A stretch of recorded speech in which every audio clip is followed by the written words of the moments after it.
Hey, Dr. Uhrmacher here. Just had to let you know I was definitely convicted yesterday. Was convicted in the fact that, well, let me just lay it out for you. I took my bike, I don't know, a couple of weeks ago into the bike shop, end of the race season, so I was going to get it all tuned up. You know, they did their top maintenance package, I guess, to get it all clean. They go through the entire thing and you know, get it ready for, I'm going to put it on the trainer, go through the off season, and then be able to turn around and do the same thing again in the spring. And so I took it in, told them exactly what I wanted. They told me, gave me an estimate. You know, they went through and said, you know, it's going to need cables, all these different things. And so that was fine, and I agreed to that. Then they gave me a call and said that there was a piece broken, you know, after they got into it a little bit further, and it was going to need to be replaced. And so that was like 25 bucks. I said, all right, go ahead. If it needs to be done, let's get it done. And then they call me again, you know, just shortly later. They tell me my chain is, you know, in bad shape, and so I need a new chain, and it's going to be like between $50 and $60. And I said, no chain, you know, I'm just putting it on the trainer. You know, I'll wait till spring.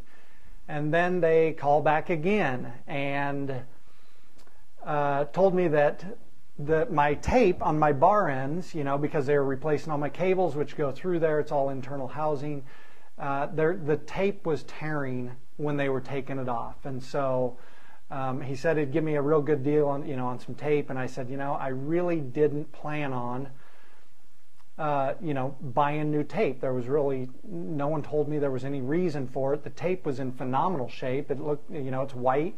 Didn't even look like it had been used. And so he said, okay, well, I'll just take care of it. Go in to pick up the bike then the next day, and you know, they kind of went through, told me what was going on with it. There's no tape whatsoever on my handlebars. And so I said, you know, what's the deal with the tape? And they said, well, you said you didn't want to buy any new tape. And you know, it came down to me wanting them to just take care of it. I think that the tape is only like $5, so that's not the point of it. It was the point of you tore my tape that was in perfectly good shape.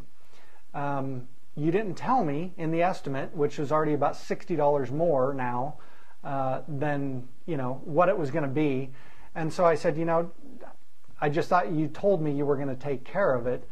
And they said, well, you know, we make mistakes, and you said not to worry about it, so now I don't have any tape.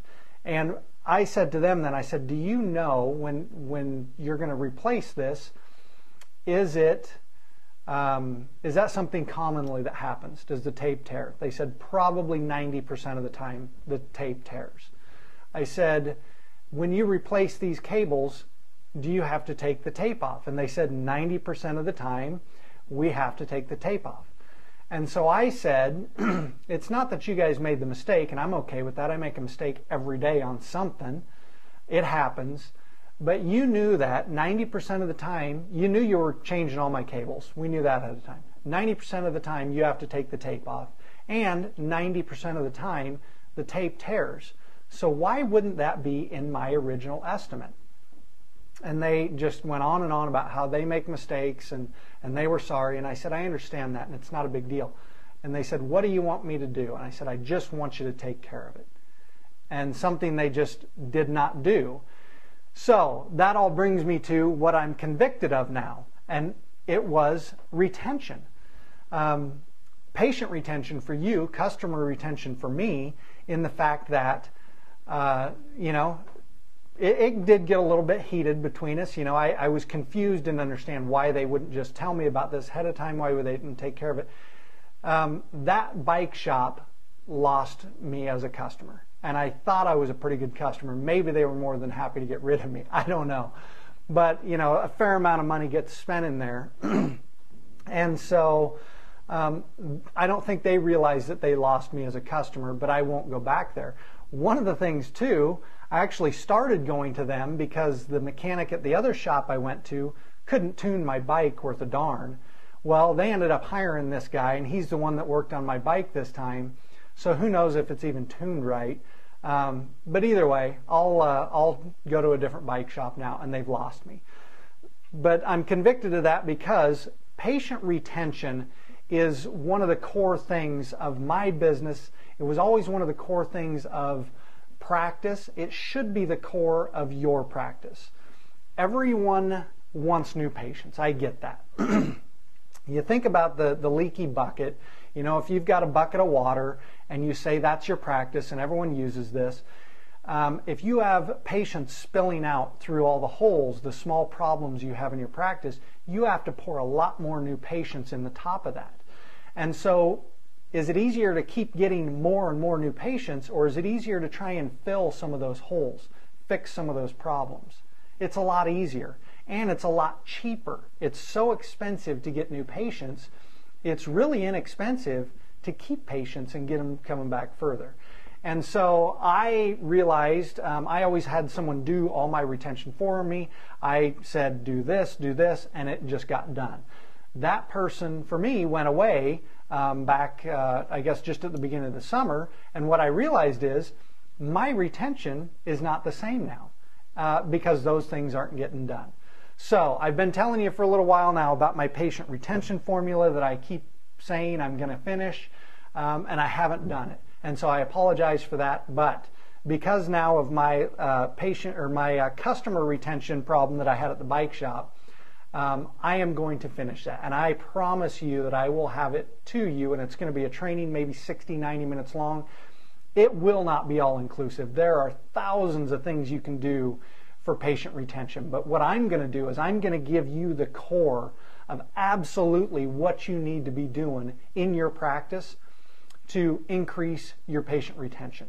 And ultimately, I have doctors that when they use this over a 12-month period, these strategies, they literally double their practice. And they've been doing it since the Big Depression of 2008 up until this point. It is the easiest way to double your practice, triple your practice. The beauty of it as well, when you work on these patient retention strategies, I get caught up sometimes, do I want to call it patient retention or do I want to call it patient referral strategies? Because when you do this for retention, your referrals go up, and that's the beauty of it. So not only are you plugging holes in the bucket, you're getting new ones in the top from referrals. So I promise you I will have that for you by Monday. I don't even know what that is. I don't even know what today is. If it's 28th, 29th, so it'll be in a few days. How about that? I will have that for you, that training, so you can go through it. You can get the core of absolutely what you need to do to get patients to schedule, because again, that's part of your patient retention. Believe it or not, the way you handle it when they schedule, how you get them to show up, how to get them to say yes to your recommendations, you know, all the way through until they're out of your office. I'm going to show you all those things, and I'm just going to lay it out for you. The very core, again, there's tens, dozens, hundreds of different things you can do. I'm going to give you the core that if you just do those things, 12 months, 2013 will be your best year ever. I guarantee you that. So be on the lookout for it on Monday, and we'll get you that training, and I will then get back to work on my own retention as well. I'm going to get some people in place for that. So appreciate it. We'll talk to you soon.